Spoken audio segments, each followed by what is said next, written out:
ରାବଣ ସେ କେବଳ ଲଙ୍କାର ରାଜା ନୁହେଁ, ସେ ଥିଲା ମହାଦେବଙ୍କର ସବୁଠାରୁ ଭୟଙ୍କର ଭକ୍ତ। କିନ୍ତୁ ପ୍ରଶ୍ନ ହେଉଛି, ଏତେ ବଡ଼ ଭକ୍ତ ହୋଇଥିଲେ ମଧ୍ୟ କାହିଁକି ମହାଦେବ ରାବଣଙ୍କୁ ବଞ୍ଚାଇଲେ ନାହିଁ? ଆଉ କାହିଁକି ରାବଣଙ୍କର ଅହଙ୍କାର ତାଙ୍କର ବିନାଶର କାରଣ ହେଲା?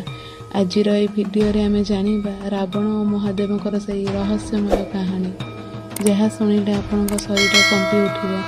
ରାବଣର ଜନ୍ମ ହୋଇଥିଲା ଏକ ଋଷି ପରିବାରରେ। ତାଙ୍କର ପିତା ଥିଲେ ଋଷି ବିଶ୍ରବା ଏବଂ ମାତା ଥିଲେ ରାକ୍ଷସୀ କୈକେଶୀ।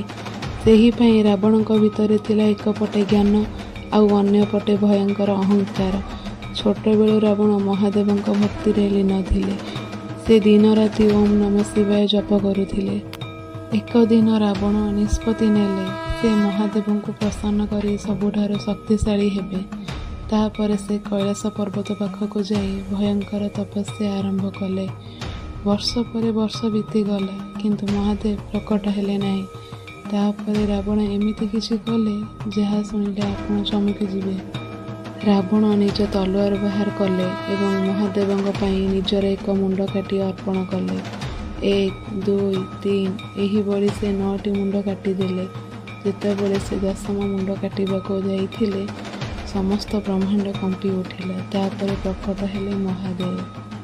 ମହାଦେବ କହିଲେ, ରାବଣ, ତୁମର ଭକ୍ତି ମୋତେ ପ୍ରସନ୍ନ କରିଛି। ତାପରେ ମହାଦେବ ତାଙ୍କର ସମସ୍ତ ମୁଣ୍ଡ ପୁଣି ଫେରାଇ ଦେଲେ। ସେହି ସମୟରେ ମହାଦେବ ରାବଣଙ୍କୁ ଦେଲେ ଅସୀମ ଶକ୍ତି ଏବଂ ଦିବ୍ୟ ଅସ୍ତ୍ର। କୁହାଯାଏ ସେହି ସମୟରେ ରାବଣ ଶିବ ତାଣ୍ଡବ ସ୍ତୋତ୍ର ଗାଇଥିଲେ, ଯାହା ଆଜି ମଧ୍ୟ ଶୁଣିଲେ ମନ କମ୍ପି ଉଠିଥାଏ। କିନ୍ତୁ ଶକ୍ତି ପାଇବା ପରେ ରାବଣଙ୍କ ଭିତରେ ଅହଙ୍କାର ବଢ଼ିବାକୁ ଆରମ୍ଭ ହେଲା। ଏକ ଦିନ ସେ ଭାବିଲେ, ମୁଁ ସବୁଠାରୁ ଶକ୍ତିଶାଳୀ, ମୁଁ କୈଳାସ ପର୍ବତକୁ ମଧ୍ୟ ଉଠାଇ ପାରିବି।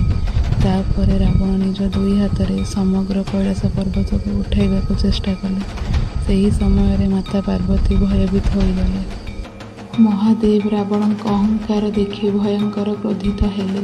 ତାପରେ ସେ କେବଳ ନିଜର ପାଦର ଆଙ୍ଗୁଠି କୈଳାସ ଉପରେ ରଖିଦେଲେ ଏବଂ ରାବଣଙ୍କ ହାତ ପର୍ବତ ତଳେ ଚାପି ହୋଇଗଲା। ରାବଣ ବେଦନାରେ ଚିତ୍କାର କରିବାକୁ ଲାଗିଲେ। ସେ ଚିତ୍କାରରୁ ହିଁ ତାଙ୍କର ନାମ ପଡ଼ିଲା ରାବଣ। 1000 ବର୍ଷ ପର୍ଯ୍ୟନ୍ତ ରାବଣ ସେ କୈଳାସ ତଳେ ଅଟକି ରହିଲେ। ତାପରେ ସେ ମହାଦେବଙ୍କ ସ୍ତୁତି କରିବାକୁ ଆରମ୍ଭ କଲେ। ଶିବ ତାଣ୍ଡବ ସ୍ତୋତ୍ରରେ ପ୍ରସନ୍ନ ହୋଇ ମହାଦେବ ତାଙ୍କୁ କ୍ଷମା କରିଦେଲେ। କିନ୍ତୁ ବନ୍ଧୁମାନେ, ମହାଦେବ ଏକ କଥା ସଦା କହନ୍ତି, ଭକ୍ତି ସହିତ ନମ୍ରତା ମଧ୍ୟ ଆବଶ୍ୟକ।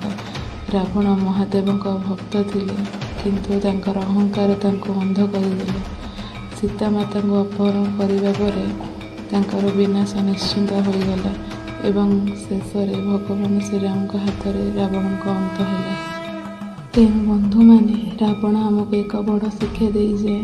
ଜ୍ଞାନ, ଶକ୍ତି, ଭକ୍ତି ସବୁକିଛି ଥିଲେ ମଧ୍ୟ ଯଦି ମଣିଷ ଭିତରେ ଅହଙ୍କାର ଆସିଯାଏ, ତାହାର ବିନାଶ ନିଶ୍ଚିନ୍ତ। ମହାଦେବ ଭକ୍ତିକୁ ଭଲ ପାଆନ୍ତି, କିନ୍ତୁ ଅହଙ୍କାରକୁ କେବେ ନୁହେଁ। ଭିଡ଼ିଓଟି ଭଲ ଲାଗିଥିଲେ ଲାଇକ୍ କରନ୍ତୁ ଆଉ ଏମିତି ରହସ୍ୟମୟ ଭିଡ଼ିଓ ପାଇଁ ଆମ ଚ୍ୟାନେଲ ରିଦ୍ଧିଶ୍ୱରକୁ ସବସ୍କ୍ରାଇବ୍ କରନ୍ତୁ। ହର ହର ମହାଦେବ।